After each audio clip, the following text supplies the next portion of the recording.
Now we are getting to the big boy league. The only league that really matters in world football. The league that the most people watch. I am, of course, talking about the Premier League. England's league. England. The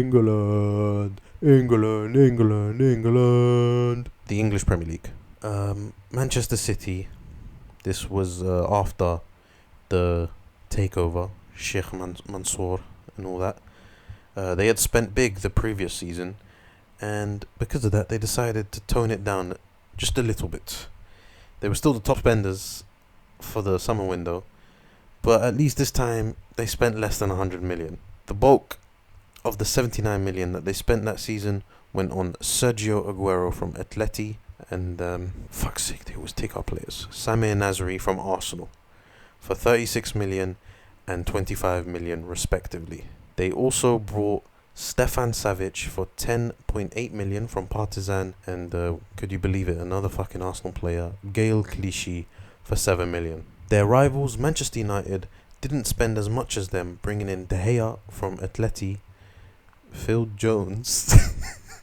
You signed Phil Jones, we signed Kun Aguero from Blackburn, and Ashley Young from Aston Villa for a combined fee of £56 million. Chelsea would bring in a young Portuguese manager who managed Porto to a European title win. You know, Porto, European title, young Portuguese manager. Some might call him Jose Mourinho 2.0. It was just Villas-Boas, you know. Horrible manager for Chelsea at the very least. He wasn't that good for Spurs as well. Andre Villas-Boas was the Chelsea manager. And with him came 6 players in the summer. Not from Porto, just they signed 6 players. The marquee signing was Juan Mata from Valencia for 24 million. They also bought Raul Meireles, Oriol Romeo and Romelu Lukaku for a combined fee of 30 million. Now, 2 of those were probably signings for the future, obviously in Romeo and Lukaku, and one was Raul Meireles, who, you know, tough tackling midfielder, bit of tech in there as well, but he was mainly there to collect the yellows and put one on you. Now, my beloved Arsenal, what did they do in the summer? Well, after selling 3 of their first team players, including their captain, Fabregas, why? Why did you go to Barca? Why? Anyways, after we sold 3 first team players and got spanked 8-2. Fuck, man, loads of shit happened this season for us that was not good. Yeah, we bring in 8 new signings, 6 of which would actually play some actual minutes for us. Those being Oxlade-Chamberlain for Southampton. I'm doing a thumbs up there. Mikel Arteta from Everton. That's a thumbs up as well. Per Mertesacker from Werder Bremen. That's a thumbs up as well. Gervinho from Lille. Not a thumbs down. Why didn't we just get Hazard? I mean, Hazard was a bit part player. I don't even know who that is. He's shit. Whatever. Andre Santos from Fenerbahce. What the fuck are we going to Fenerbahce to do our shopping? What the fuck was happening back then? What's going on? Andre Santos, horrible fullback. One of the worst players to put on an Arsenal shirt and to actually start for us at least. He was shit. What the fuck were we thinking back then? And Carl Jenkinson from Charlton, who, I mean, he was living the dream, right? Sat on the bench and got to watch his boyhood club for like 10 years. It was class. He also got to play a couple games for us. All in all, Arsenal summer would come up to £51.5 million, which they obviously needed to do because they sold a bunch of players. Moving on from the transfer window, this season there were only 2 teams that were battling it for the title. Both had occupied the top spot at some points of the season, those being the 2 Manchester clubs, Manchester City and Manchester United. Manchester City was top of the league on goal difference, hint hint, wink wink, nudge nudge, before the January transfer window, with United being second. Spurs were third, Arsenal were fourth. You know, back then it was Forsenal, and Chelsea were fifth. Spurs were only 3 points behind the 2 Manchester clubs, but it was fucking Spurs. No one believed that they'd challenge for the title. But brighter note, They were 6 points ahead of Arsenal. The January transfer window saw very little movement across the whole league. But what it did see was two club legends returning to the clubs where they made a name for themselves. That was Thierry Henry coming back to Arsenal, the best fucking 2-month loan ever, the only 2-month loan I've ever heard of as well. But it was fucking great. He scored that goal against Leeds. What a player. Fucking loved it when he came back. Number 12 though, looked a bit weird. Walcott, you should have given him your number 14. I don't care if the rules said you couldn't. He went on a 2-month loan deal from New York Red Bulls to provide cover for Gervinho and Shamak as they were both at AFCON. The other legend would be Paul Scholes, who would come out of retirement to hopefully help Manchester United in their title charge. The top of the table was still dominated by City and United at this point.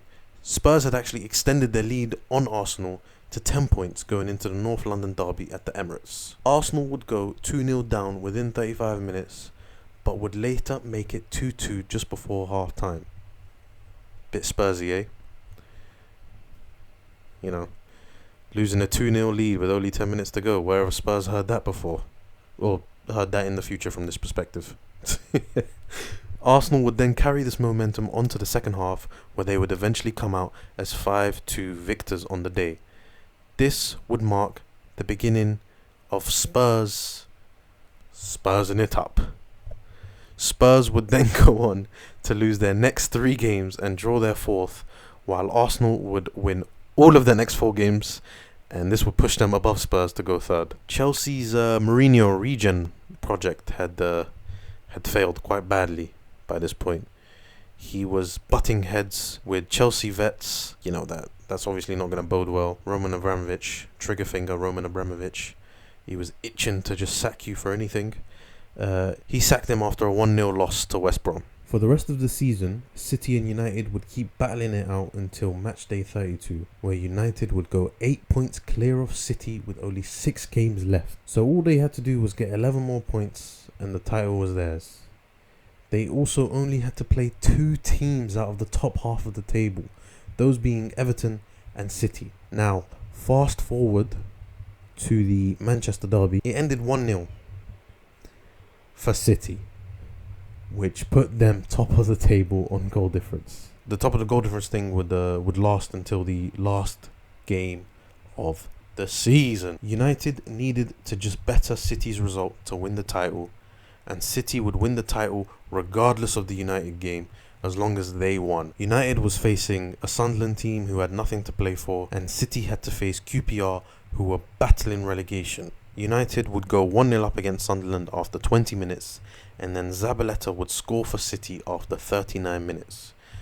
1-0 for both teams going in to half time. Now, in the second half, Djibril Cissé would equalise for QPR, and for some reason Joey Barton would try to fight the City squad even though he used to play for them, getting a red card in the 55th minute and also trying to get Aguero to bite so that he'd get sent off as well. In the 66th minute, Jamie Mackie would score to put QPR in the lead, and City would just keep attacking up until the 92nd minute, where Edin Dzeko would equalise for City. Famously, 2 minutes later, Balotelli would get his only Premier League assist ever, where he would receive the ball just outside of the box with his back to goal, and he was falling over. He would poke the ball out into Aguero's path, who would take a touch to take it past the QPR defence and smash the ball past Paddy Kenny. And over in Sunderland, the United players, they knew that they had unfortunately lost the title on goal difference at the 11th hour. Robin van Persie for Arsenal in his last season at Arsenal. God, we just kept fucking selling players, didn't we? He'd come away with the Golden Boot, scoring 30 league goals, with Wayne Rooney coming second with 27. Vincent Kompany would win Player of the Season, and Kyle Walker would win Young Player of the Year. After all of this, you may be wondering, what happened to Chelsea? I mean, I spoke about them a bit, but I hadn't really gotten into them. Well, they would finish 6th, but this was because they would focus on a different competition, let's say. Hint, hint, wink, wink, nudge, nudge. Who used to call me on my cell phone?